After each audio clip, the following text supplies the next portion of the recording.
Good morning, everybody. This is OMA, one who may ascend, back here again for another Motivation Monday. I've always liked puzzles and board games, whether it was Sudoku, a crossword puzzle, or chess.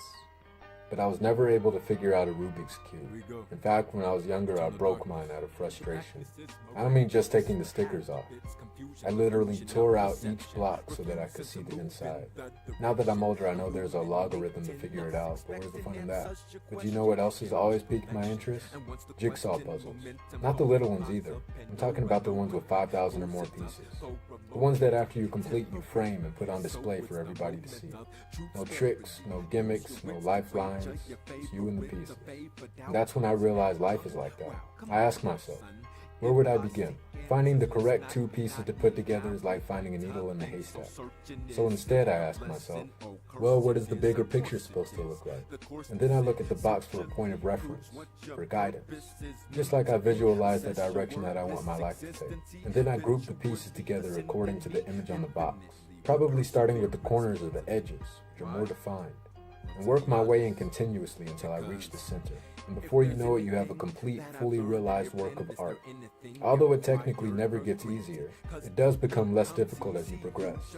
Not only because you have less pieces to place, but also because your vision becomes more refined in time.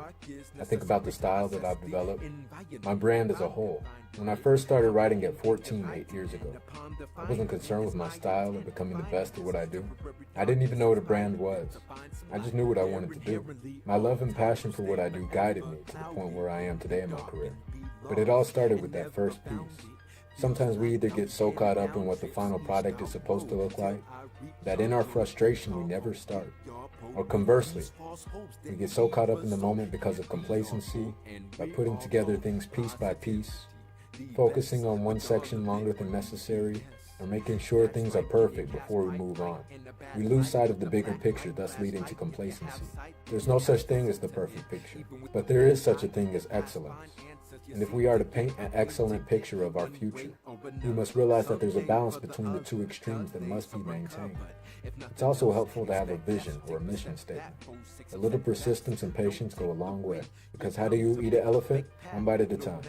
If you enjoyed this video or find value in this message, feel free to share it with others who might find it valuable as well. Also, feel free to like, comment, and subscribe. Do whatever you do, but whatever you do, do you. After all, it is what you do best. It is all made, one who made ascend.